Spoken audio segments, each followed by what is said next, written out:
So, I welcome you all to the Renaissance Academy of Geosciences now. So, today we are here to discuss the another part, that is 2 marks numerical of JAM 2021. Okay. So, see this question number 1. In an oblique slip fault with an altitude 0, 30 degree east, the net slip vector has a length of 20 meter and a rake of 30 degrees south on the fault plane. The displacement of a horizontal bed along the fault trace in a plane perpendicular to the strike of the fault is fill in the blanks meter. You need to answer in integer. Okay. So here first draw a diagram. Okay.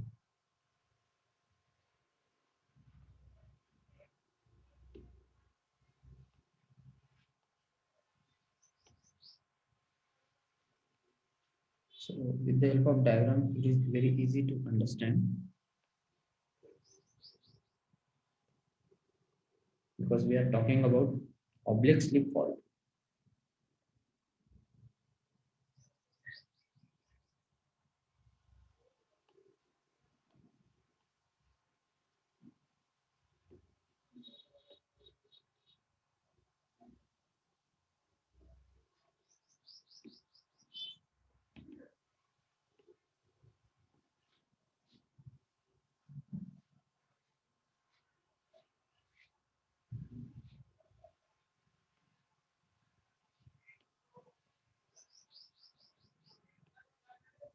Is 90 degree.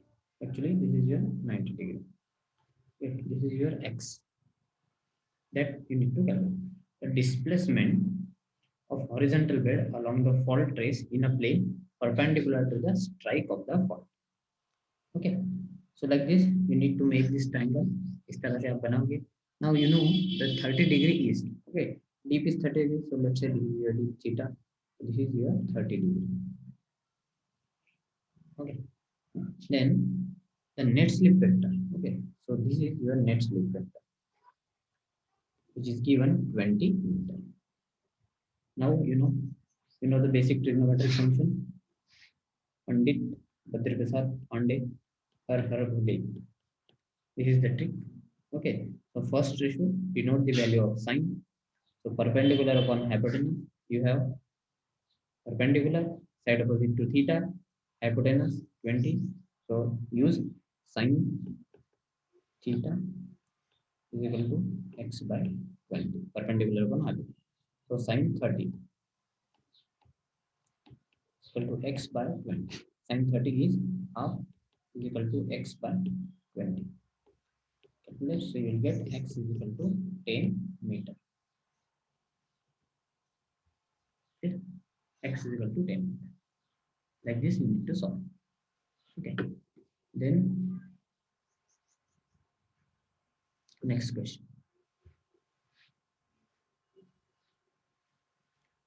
Question number 2. Now question based on radioactivity. The activity of a radioactive mineral falls from 800 counts to 500 counts. So initially it was 800. Okay. Now it is 500 counts in second. In 80 minutes, in total 80 minutes. The half-life of the mineral is fill in the blanks minute. Okay. So first we have a basic formula for calculation of fraction. That is fraction is equal to half to the power n, and n is your number of half-life. Number of half-life. Okay. So first calculate the fraction. So the counts which are present now, 500 divided by original 800 or initial. So this is your fraction 1 by 2 to the power n. So if you divide 500 by 800, you will get 0.625. Okay, is equal to half means 0.5 to the power n. Now to calculate this, you need to apply log. So apply log. Log is equal to 0.625 is equal to, and then in the rule of logarithm n सामने आ जाएगा. and log of 0.5. So n is equal to, you'll get log of 0.625 divided by log of 0.5. Now, if you solve this with the help of scientific calculator, okay, you'll get log of 625, 0.625, you'll get minus 0.2041 divided by minus 0.3010. Okay, it would come around 0.6780. Now you need to calculate the half-life of the mineral. Now these are the number of half-life in total 80 minutes. Okay, so you need to calculate the half-life for the mineral.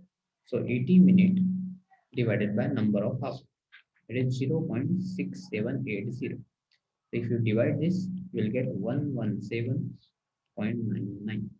This is the half-life of a mineral. Clear?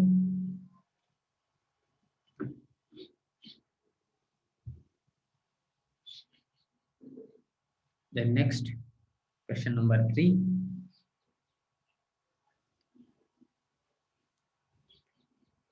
This is a very important question. Okay, from hydrogeology. Little bit tough. Let's say in a laboratory experiment, water discharged through porous rock sample in 2 hours, okay, was 10 centimeter cube. The cylindrical rock sample is 10 centimeter long and has a diameter of 50 mm.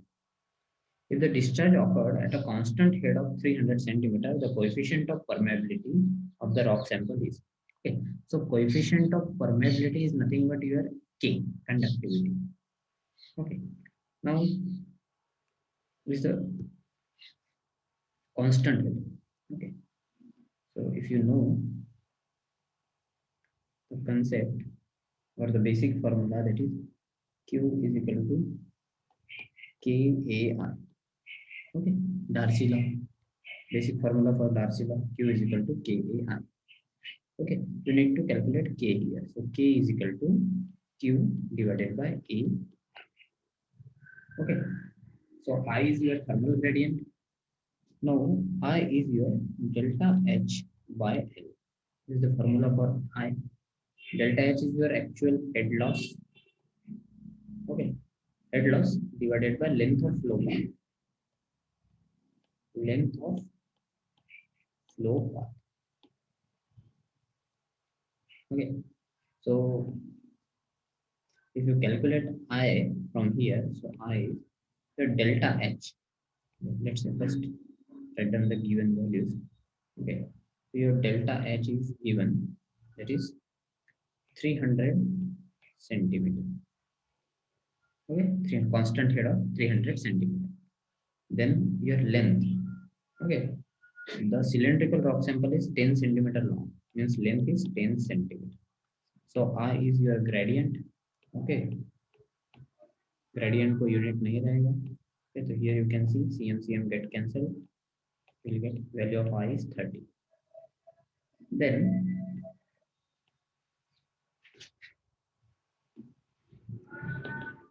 now see here. Now you have I. Now you need to calculate the area. Area is here area of cross section. Area of cross section means circular circle, area of circle, that is pi r square. Okay, so you know the value of pi, that is 3.14. Okay, now you need to use radius. Okay, now radius is here, it is diameter is given. See here, diameter is 50 mm. If your diameter is 50 mm, means 5 centimeter. Okay, because 10 mm means 1 centimeter, so it is 5 centimeter. So radius is 2.5 centimeter, half of the diameter. So radius is 2.5, so 2.54 whole square. So if you solve this, okay, you will get 19.625 centimeters square. So now you have area.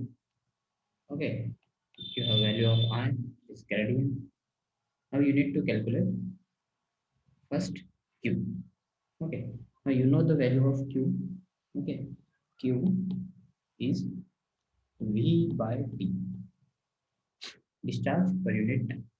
Now see, the volume is given, it is 10 centimeter cube. So 10 centimeter cube in 2 hours. Okay, you know 2 hours means 3600, okay, second. If you solve this, you will get 1 by 720, okay, centimeter cube per second. So this is your value of Q. So I am calculating this because if you see here in the question, okay, you need to calculate your answer in centimeter per second. Okay, so that is the reason why I am converting this to centimeter cube per second. Now you have everything. Okay, you just need to substitute the value here. So K is equal to Q.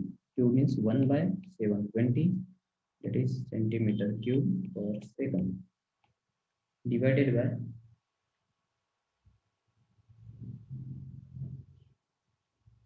area. Area is your 19.625 centimeter square multiplied by R. I is your 30 with no unit. Okay, it's gradient.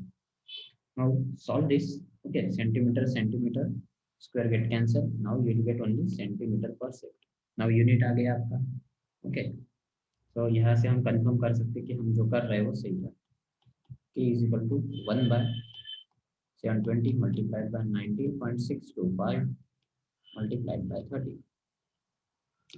So K is equal to, we solve this, okay, we'll get 1 by 423,900.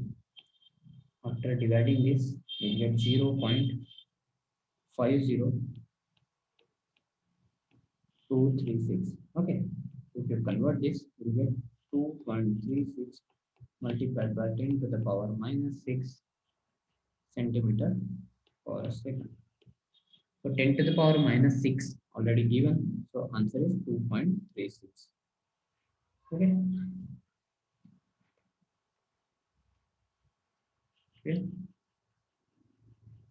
Okay. Question was easy, but calculation is a little bit lengthy. Okay. So you need to focus on your calculation, okay, and solve it accordingly. So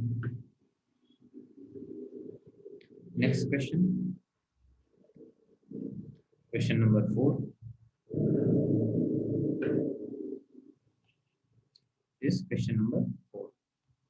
Okay. Now see here again. The following diagram represents a binary phase diagram for the system EB at atmospheric pressure if X is the initial composition. Okay. So first you need to calculate at 1400 and at 1250. Then the amount of melt that convert to solid when the magma cools from 1400 degrees Celsius to 1250 degrees Celsius, percentage, round up to 2 decimal places. Now see here, in 1400, if you consider this, mark this 0.1, 0.2, and this 0.3. Okay, let's say I'm saying this is your P and this is your Q. Okay, so first calculate P. So P is, see here, 30 and 10. Okay, so 30 minus 10. Value of P is 20. And calculate Q. Q is here 40 and one end is 30. So 40 minus 30 is 10. Okay.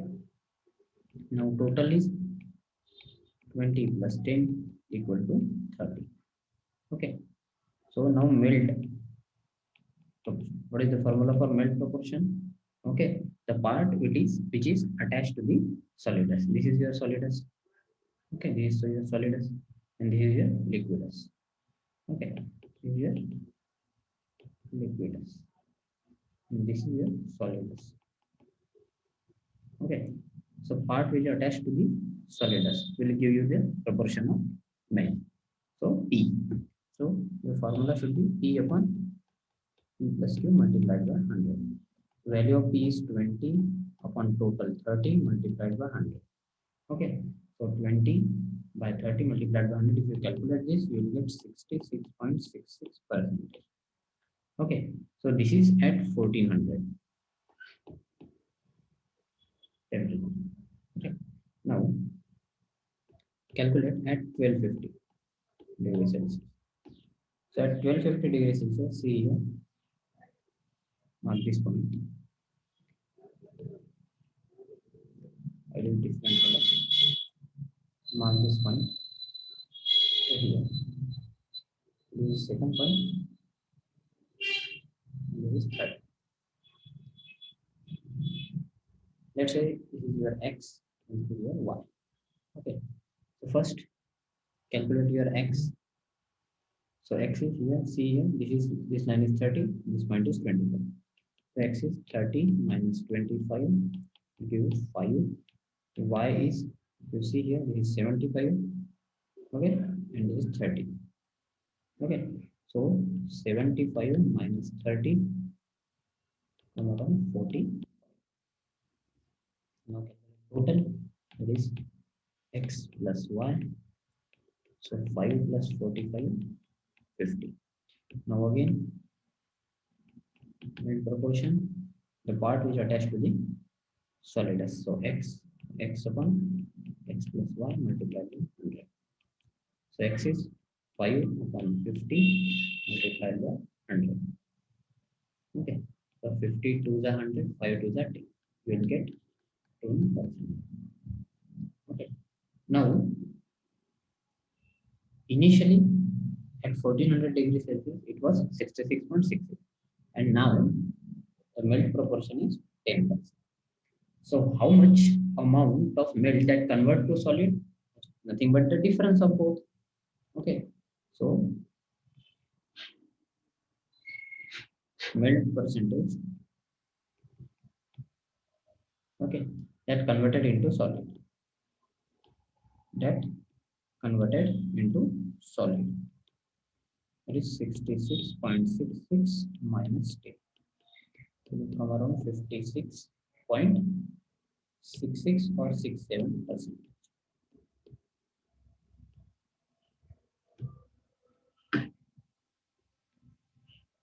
Okay.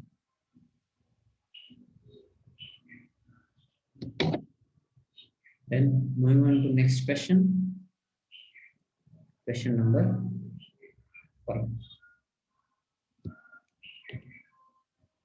Question number 5.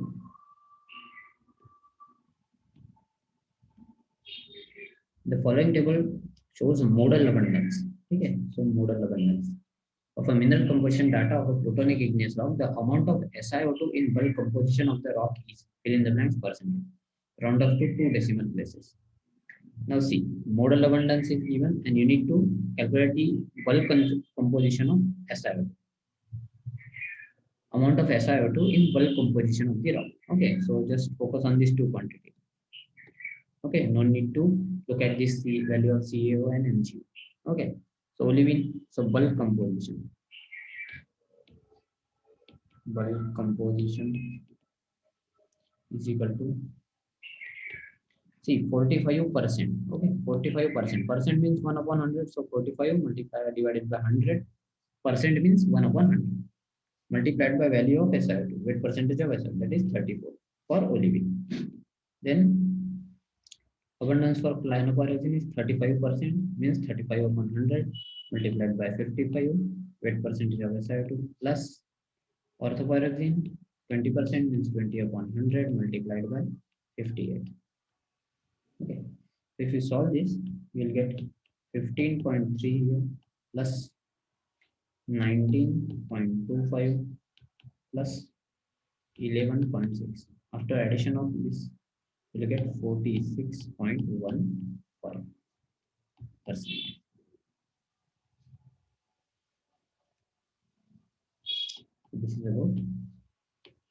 bulk composition 46.1. Very easy.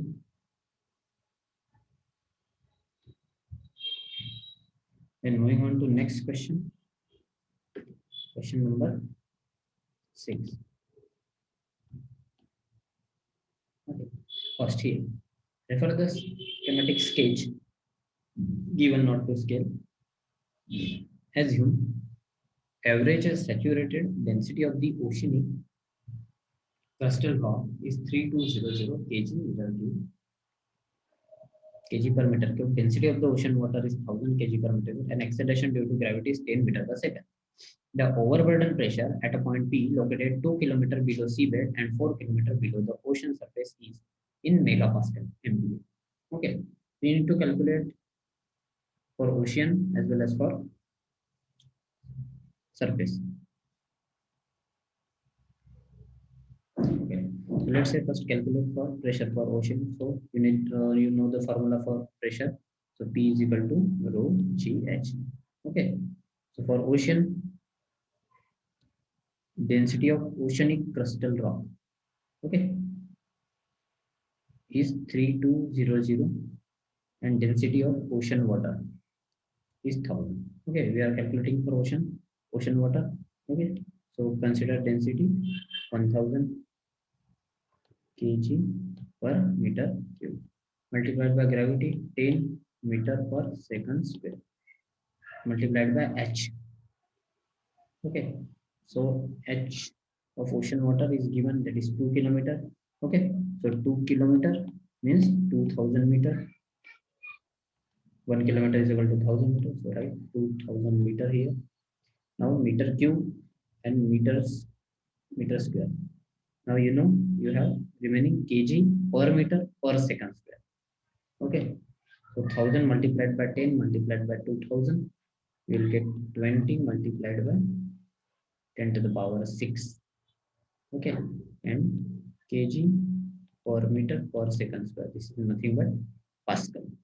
Okay, this is your value of Pascal.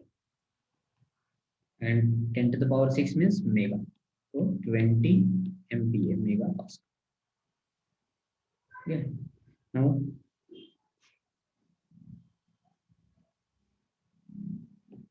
Now for seabed.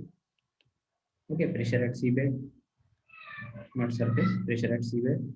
Again use the same formula, rho GH. Okay, now density of crustal rock is 3200.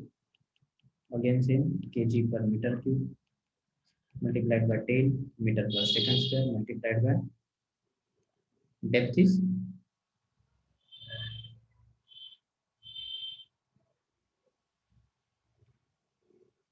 total is 4 kilometer. Okay, and this is 2 kilometers, so remaining depth is again 2 kilometer, means 2000 meter. So 2000 meter. So if you calculate this, again same unit, you will get MPa. So if you 64 multiplied by 10 to the power 6 Pascal means 64 MPa. Okay, now pressure at point P, you need to calculate the pressure at point P. So pressure at P is 64 plus 20 total.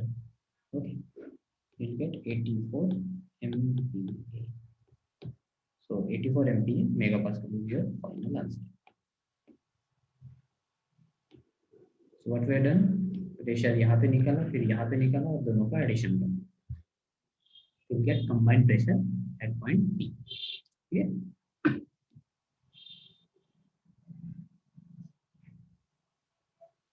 Then next question is very easy. हमेशा का question इस तरह से काफी बार questions आपको देखने को मिलते हैं एग्जाम में. So if the indices of refraction of uniaxial section are epsilon and omega. Okay, so these are two different refractive indices. So if you know the refractive indices, you can easily calculate the birefringence. Okay, so what is the birefringence? Birefringence is a mod of difference between two refractive indices. Let's say 1.653 minus 1.544. If you calculate this, you will get 0.109. Now you know the bireference. The retardation between two rays is 550 nanometer and thickness. So you have retardation of 550 nanometer. Nanometer means 10 to the power minus 9 meter. Okay. And thickness you need to calculate. So you know the basic formula, that is retardation equal to thickness multiplied by bireference. So if you need to calculate the thickness, so retardation divided by bireference. So thickness is equal to retardation, that is 550 nanometer means 10 to the power minus 9 meter.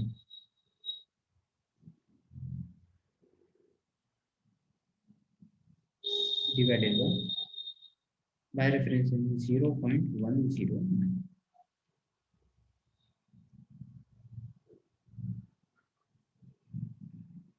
Okay, but see here, you need to calculate your answer in micrometer. Okay, so 1 micrometer means 10 to the power minus 6 meter. Okay, so what I'm doing, इसमें से मैं 10 to the power minus 6 निकाल दूंगा micro के लिए. Okay, तो क्या बच जाएगा, 10 to the power minus 3 बच जाएगा मीटर. Okay, divided by 0.109. अब इसको मैं माइक्रो लिख दूंगा. So now you have 550 multiplied by 10 to the power minus 3 micrometer divided by 0.10. Now solve this. Okay. You get 0.550 divided by 0.109. So after dividing, you will get 5.04 micrometer. This is your final answer. 5.04 micrometer. Clear?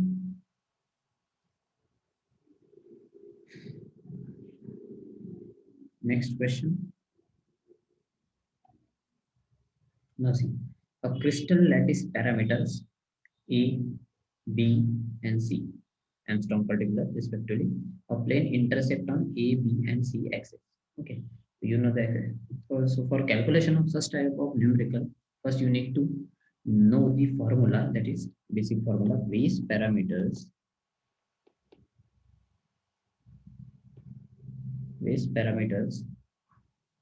is equal to intercept divided by lattice parameter.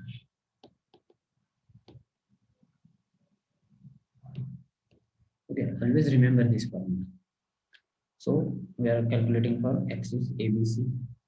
Okay, first we'll calculate base parameter. Okay, so base parameters are nothing but intercept upon lattice parameter. Okay, so intercepts are plane intercept on A and B axis at, okay, 2.13, let's say for A, divided by lattice parameter for A is 4.26. Okay, angstrom get cancelled, then 10 divided by 10. Then for C, okay, it is 1.72 divided by 3.44. If you solve this, 2.13 ones are 2, so you get 1 by 2, 10, 10, 1 by 1, 1.72, 1 by 2 is 3.44, so 1 by 2. So these are base parameters. Now your base parameters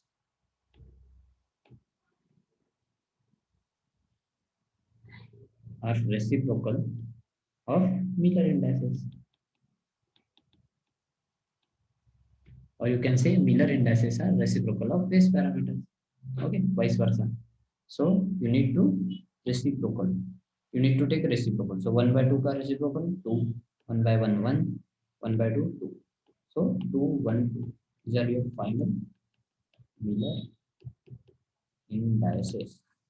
2 1 2. Yeah.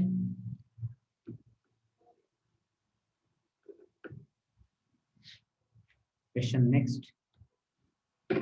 Question number 9. This is question number 9. So in the UR white garnet,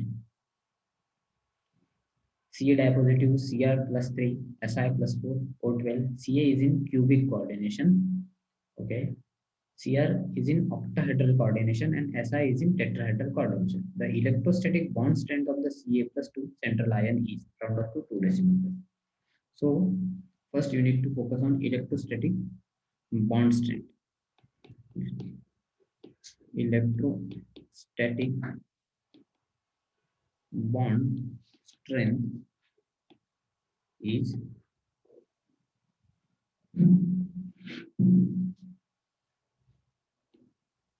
cation valency divided by coordination number. Okay, so in short, I will write EBS, electrostatic bond strength. So cation valency. First focus on, you need to calculate the electrostatic bond strength for Ca dipositive central. Okay, so cation valency. Okay, valency is the combining capacity of an atom. Or if you know the oxidation state, you can easily calculate the valency. Oxidation state is nothing but your valency. You can easily calculate. So Ca plus 2 means valency is 2 divided by coordination number. Now you know the Ca is in cubic coordination. So coordination number for cubic system is 8. Okay. So 2 ones are 2 fours are. So 1 by 4 is equal to 0.25. Is your final answer. 0.25. Yeah. Then moving on to next question, question number 10. And this is last question for 2 marks section. Question number 10. In a structurally controlled fluvial setting, an asymmetric flight of river terrace T1, T2, T3 shown in the figure was sampled at location L1. So this is your L1. Okay. So if you observe the height of L1 for elevation is 400 meters. Now, the age of the sample at L1 was 30 kilo years. Okay. Assuming that terraces were formed entirely due to deformation related uplift, the average uplift rate in the past 30 km in the region was. Okay. We need to calculate the rate in mm per year. So first, calculate, see here, at the present day level, okay, the elevation at present day level is 100 meter. Okay, so first calculate the difference, or you can say actual height or depth. Okay, so your difference is 400 minus 100 is approximately 300 meter. Okay, now rate is that distance with respect to time, not distance actually, difference. Okay, elevation difference. So it is 300 meter. Okay, but you need to calculate in mm. So meter to convert centimeter. So 1 meter is equal to 100 centimeter. 1 centimeter is equal to 10 mm. So 300 multiplied by 100, now it is in centimeter. Again multiply by 10, now it is in mm. Now 30 kilo year. Okay, time is 30 kilo years. So 30 kilo means 1000. So 30 multiplied by 1000 year. Now you know the unit mm per year. Okay, so mm per year.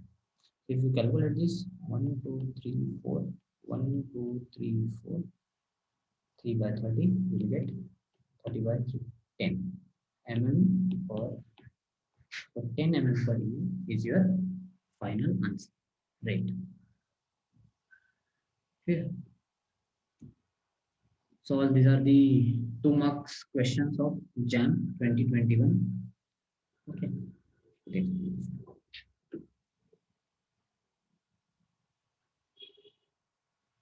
So if you have any query, okay, you can post your query in comment section, and please subscribe this channel and share. Thank you.